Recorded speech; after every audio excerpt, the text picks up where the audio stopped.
Welcome back.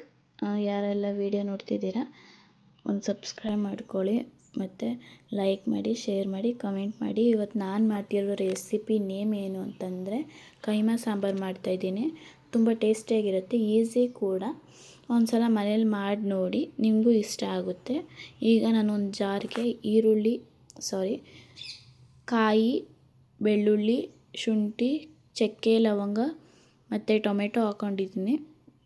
ಇದಕ್ಕೆ ಕೊತ್ತಂಬರಿ ಸೊಪ್ಪು ಆ್ಯಡ್ ಮಾಡೋದ ಇವಾಗ, ಮತ್ತು ಈರುಳ್ಳಿನೂ ಹಾಕೋದ. ಈರುಳ್ಳಿ ಹಾಕ್ಬಿಟ್ಟು ಇದಕ್ಕೆ ಎಷ್ಟು ಬೇಕಾಗುತ್ತೆ ಅಷ್ಟು ಖಾರದ ಪುಡಿಯನ್ನು ಸೇರಿಸೋದ. ಖಾರದ ಪುಡಿ ಸೇರಿಸ್ಬಿಟ್ಟು ನಿಮ್ಗೆ ಎಷ್ಟು ಬೇಕಾಗುತ್ತೆ ಅಷ್ಟು ಅಳತೆಗೆ ಖಾರದ ಪುಡಿ ಹಾಕ್ಕೊಂಡು ಅದನ್ನು ಪೇಸ್ಟ್ ಮಾಡ್ಕೊಳ್ಳೋದ.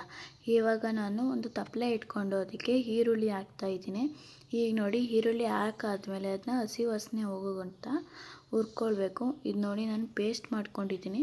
ಇವಾಗ ಇದು ಹುರಿದಾಗಿದೆ ಅಲ್ವಾ, ಇದಕ್ಕೆ ನಾವು ಆ್ಯಡ್ ಮಾಡೋದ. ತುಂಬ ಚೆನ್ನಾಗಿರುತ್ತೆ, ಒಂದು ಸಲ ಮನೇಲಿ ಮಾಡಿ ನೋಡಿ. ಇವಾಗ ನೋಡಿ ನಾನು ಆ್ಯಡ್ ಮಾಡ್ತಿದ್ದೀನಿ. ಆ್ಯಡ್ ಮಾಡಿಬಿಟ್ಟು ಇದನ್ನು ಅಷ್ಟೇ ಚೆನ್ನಾಗಿ ಫ್ರೈ ಮಾಡ್ಕೊಳ್ಳೋದ. ಫ್ರೈ ಮಾಡಿಕೊಂಡು ಇದನ್ನು ಹಸಿ ವಾಸನೆ ಹೋಗೋ ಗಂಟ, ಅಂದರೆ ಮಸಾಲೆ ಎಲ್ಲ ಸ್ವಲ್ಪ ಬೇಯೋ ಗಂಟ ಕುದಿಸ್ಕೊಂಡಾದ್ಮೇಲೆ ಸ್ವಲ್ಪ ನೀರು ಹಾಕೋದ.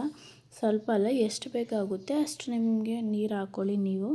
ನೋಡಿ, ನಂದು ಈಗ ನಾನು ಮಾಡಿರೋದು ಒಂದು ರೌಂಡ್ ಕುದ್ದಿದೆ.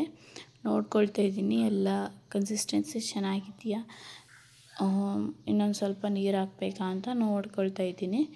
ಏನಿಲ್ಲ, ನಂದು ಚೆನ್ನಾಗಿ ಬಂದಿದೆ. ಇವಾಗ ನೀರು ಎಷ್ಟು ಹಾಕಬೇಕೋ ಅಷ್ಟು ಹಾಕಿದ್ದೀನಿ. ಇವಾಗ ಕೈಮಾ ಉಂಡೆ ಮಾಡ್ಕೊಳ್ಳೋದಕ್ಕೆ ಏನೇನು ಬೇಕು ಅಂತ ಹೇಳ್ತೀನಿ, ಇದು ಮಾಡ್ಕೊಳ್ಳಿ.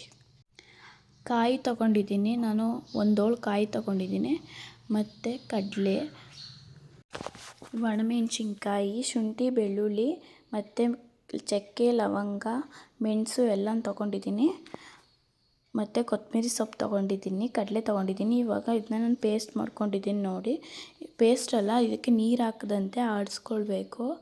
ಆಡಿಸ್ಕೊಂಡಾದ್ಮೇಲೆ ಈ ಥರ ಬಂದಿರುತ್ತೆ. ಅದಕ್ಕೆ ನಾವು ಒಂದು ಎಗ್ ಹಾಕ್ಕೊಂಡು ಇದು ಮಾಡ್ಕೊಳ್ಬೇಕು. ಇವಾಗ ನಾನು ಸಾಂಬಾರಿಗೆ ಸಾಲ್ಟ್ ಹಾಕ್ತಾಯಿದ್ದೀನಿ. ಎಷ್ಟು ಬೇಕೋ ಅಷ್ಟು ರುಚಿಗೆ ತಕ್ಕಷ್ಟು ಉಪ್ಪು ಹಾಕ್ಕೊಳ್ಳಿ. ಹಾಕೊಂಡು ನೋಡಿ, ಇವಾಗ ನಾನು ಅದನ್ನು ತಿರುಗ್ತಿದ್ದೀನಿ. ತಿರುಗಾದ್ಮೇಲೆ ಇದಕ್ಕೆ ನಾವು ಉಂಡೆ ಮಾಡ್ಕೊಂಡಿದ್ವಲ್ಲ, ಉಂಡೆ ಹಾಕೋದ. ಇವಾಗ ನೋಡಿ, ಉಂಡೆ ಕಟ್ಕೊಂಡಿದ್ದೀನಿ ನಾನೀಗ. ಇದು ಸಾಂಬಾರು ಒಳಗಡೆ ಹಾಕ್ತಾಯಿದ್ದೀನಿ ನಾನು.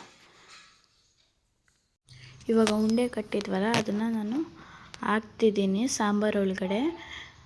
ಸಬ್ಸ್ಕ್ರೈಬ್ ಮಾಡ್ಕೊಂಡು ನೋಡಿ, ಯಾರು ವಿಡಿಯೋ ನೋಡ್ತಿದ್ದೀರಾ ಪ್ಲೀಸ್ ಸಬ್ಸ್ಕ್ರೈಬ್ ಮಾಡ್ಕೊಳ್ಳಿ. ಮತ್ತು ನೋಡಿ, ಇವಾಗ ಉಂಡೆ ಹಾಕಾದ್ಮೇಲೆ ಈ ಥರ ಮೇಲೆಗಡೆ ತೇಲುತ್ತೆ.